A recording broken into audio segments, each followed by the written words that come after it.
ट्रांसजेंडरों की स्थिति ऐसी है कि उन्हें सिर्फ भिखारी या यौन पीड़ित या यौन कर्मी समझा जाता है। अगर ये सरकार हम लोगों को जिंदा समझती तो आज़ादी के 75 वर्षों में कभी तो हम लोगों को पार्लियामेंट भेजती, कभी तो हम लोगों को राज्यसभा में भेजा जाता, कभी तो हम लोगों को लोकसभा में भेजा जाता। जो लोग जिसके यहाँ पे बच्चा जन्म लेता है उसे सबसे पहले दुआ कौन देने आता है, सबसे पहले आशीर्वाद देने कौन आता है? उसका आशीर्वाद जब इतना लग सकता है तो जिस दिन वो लोग पार्लियामेंट में जाएंगे वो सबके लिए सोचेंगे। और हमारा है ही क्या इस दुनिया में? जिस दिन वोटों का पिटारा खुलेगा, ईवीएम का मशीन खुलेगा, चुनाव आयोग समझ जाएगा कि देश के अंदर थर्ड जेंडर की क्या स्थिति है और हमारे को प्यार करने वाले लोगों की संख्या क्या है। हमें लोग दिल खोल के वोट देंगे और जिन पार्टियों ने हमें टिकट नहीं दिया उन लोगों का हम लोगों को श्राप है कि उन लोगों का खाता भी ना खुले। नमस्कार, आप देख रहे हैं पंजाब केसरी नवोदय टाइम टीवी और मैं हूं आपके साथ राकेश सोनी। राजधानी दिल्ली में जहां लोकसभा चुनाव की तारीख अब नज़दीक आ रही, क्योंकि राजधानी दिल्ली में 25 मई को चुनाव है और वोट के लिए जहां एक तरफ वोटर तैयार हो चुके हैं तो वहीं अब कैंडिडेट जिस तरीके से, क्योंकि दो बड़ी पार्टियां जिस तरीके से इंडिया अलायंस के नाम से कांग्रेस और आम आदमी पार्टी चुनाव लड़ी, तो वहीं भारतीय जनता पार्टी जो है दिल्ली में चुनाव लड़ी है। लेकिन कुछ जगह पर निर्दलीय उम्मीदवार भी अब सामने आने लगे हैं। साउथ दिल्ली की हम बात करें तो दक्षिणी दिल्ली लोकसभा सीट से जहाँ एक तरफ आम आदमी पार्टी से सहीराम पहलवान चुनाव लड़ रहे हैं तो वहीं भारतीय जनता पार्टी से रामवीर सिंह बिधूड़ी चुनाव लड़ रहे हैं। लेकिन निर्दलीय एक उम्मीदवार भी हमारे साथ हैं जो कि ट्रांसजेंडर है और उनका नाम राजन सिंह है। डॉक्टर राजन सिंह से भी हम बात करेंगे कि क्या मुद्दे हैं, क्योंकि वो दक्षिण दिल्ली में शुरू से रहे, यहाँ पर काफ़ी लंबा समय उन्होंने अपना यहाँ पे व्यतीत किया और कई सारे उनको अवार्ड भी मिले, बहादुरी के अवार्ड जो है वो मिले, राष्ट्रपति से अवार्ड मिला। उसके बाद अब आखिरकार चुनाव लड़ने की नौबत क्यों आई? क्योंकि जहाँ एक तरफ सरकार जो है वो ट्रांसजेंडर के बारे में सोच रही है, लेकिन उसके बावजूद राजन सिंह चुनाव क्यों लड़ रहे हैं, हम उन्हीं से जानेंगे कि किन मुद्दों को लेकर वो इस दक्षिणी दिल्ली लोकसभा चुनाव की जो सीट है यहाँ पर चुनाव क्यों लड़ रहे हैं। राजन जी, आपका बहुत बहुत स्वागत है पंजाब केसरी नवोदय टाइम टीवी में। Thank you sir. आप क्या मुद्दे हैं और कैसे जहन में आया कि आपको चुनाव लड़ना चाहिए? राजन जी, कैसे सोचा आपने? सर, आज़ादी के 75 वर्ष बाद आज देश के अंदर में ट्रांसजेंडरों की स्थिति ऐसी है कि उन्हें सिर्फ भिखारी या यौन पीड़ित या यौन कर्मी समझा जाता है। आज देश के अंदर और स्पेशली दिल्ली में पहली बार ऐसा हो रहा है कि मैं दिल्ली के अंदर में पहला लोकसभा का कैंडिडेट हूं जो ट्रांसजेंडर कम्युनिटी से है। हम लोग ये बताना चाहते हैं कि हम लोग चुनाव में कि हम लोग इस सरकार को कि हम लोग जिंदा हैं।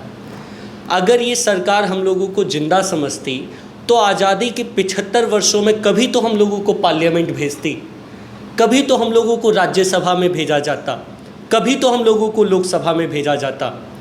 आज जहाँ पर जानवर को मारने पर आपके ऊपर जेल हो जाती है, लेकिन ट्रांसजेंडरों को सरेआम लोग मार रहे हैं, सरेआम पीटते हैं, पुलिस थाना में उनका कोई सुनने वाला नहीं है। सर, देश के अंदर में क्या हम लोग देश के नहीं हैं? हम लोग भी इसी देश के हैं, हम लोग भी भारत के नागरिक हैं। आज़ादी के 75 वर्षों बाद आज भारत की ये स्थिति है कि यहाँ ना लोकसभा में, राज्यसभा में, ना विधानसभा में, ना विधान परिषद में कोई भी थर्ड जेंडर रिप्रेजेंटेटिव नहीं है। क्या हम लोगों को समस्या नहीं होती? हम लोग अपनी समस्या किसके सामने जाकर कहें? आज जो सरकार ये दावा कर रही है कि हम लोग ट्रांसजेंडर के ऊपर काम कर रहे हैं, मैं पूछना चाहता हूँ, चाहे वो कांग्रेस पार्टी हो, चाहे वो आम आदमी पार्टी हो, चाहे वो भारतीय जनता पार्टी हो, चाहे कोई भी बड़ी पार्टी हो, आपने कितने ट्रांसजेंडरों को टिकट दिया? जीरो। हम लोग जीरो नहीं है सर। आज हम लोग भी मुंबई में हमारे ट्रांसजेंडर कम्युनिटी का एक जज बना है, एक जगह पर पंजाब में हम लोगों में पुलिस अफसर बने हैं, राजस्थान में पुलिस कांस्टेबल बना है, भोपाल में तो मेयर बनी थी, मध्य प्रदेश की शबनम मौसी विधायक बनी थी। मैं देश में पहली बार यूनिवर्सिटी में चुनाव जीता, आर्यभट्ट कॉलेज में था मैं जब 2016 में मैं पहली बार चुनाव जीता, और दिल्ली में पहली बार मैं लोकसभा में उम्मीदवार हूँ। हम लोग जिंदा लोग हैं सर। ये सरकार समझे कि हम लोग जिंदा हैं। हम अपने स्वाभिमान को बताने के लिए कि हम लोग भी इस देश में रहते हैं, हमें भी शौचालय की ज़रूरत है, हमें भी स्कूलों की ज़रूरत है, हमें भी कॉलेजों की ज़रूरत है, हमें भी अस्पतालों में बेड चाहिए। आज आप बताइए, कोई अस्पताल के अंदर ट्रांसजेंडर के लिए आरक्षित बेड नहीं है। किसी स्कूल में ट्रांसजेंडर बच्चों के लिए जो बेचारे जन्म से इस तरीके से हैं, उन लोगों के लिए एडमिशन का कोई रिजर्वेशन नहीं है।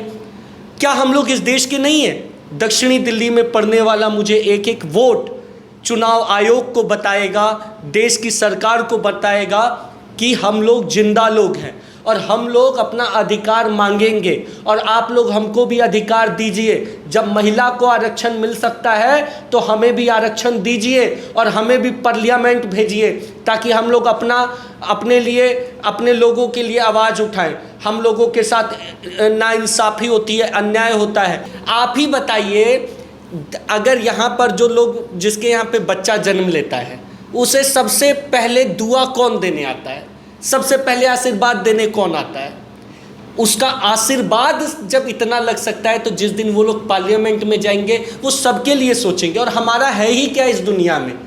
सब कुछ तो इन्हीं इधर का ही छूट जाएगा। एक ये धरती माँ हमारी है और ये लोग हमारे हैं। और देखिएगा, जिस दिन वोटों का पिटारा खुलेगा, ईवीएम का मशीन खुलेगा, चुनाव आयोग समझ जाएगा कि देश के अंदर थर्ड जेंडर की क्या स्थिति है और हमारे को प्यार करने वाले लोगों की संख्या क्या है। हमें लोग दिल खोल के वोट देंगे और जिन पार्टियों ने हमें टिकट नहीं दिया उन लोगों का, हम लोगों को श्राप है कि उन लोगों का खाता भी ना खुले।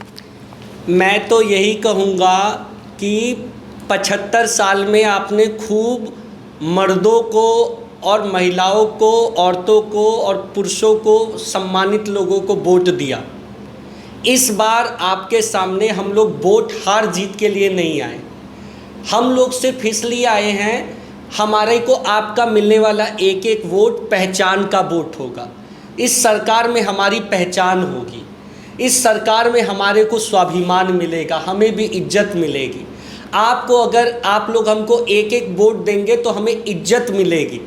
हम ये झोली फैला के मैं कहना चाहता हूँ, ये झोली फैलाया है मैंने, इसमें वोट नहीं, इसमें स्वाभिमान का, इसमें मेरे डाल दीजिए।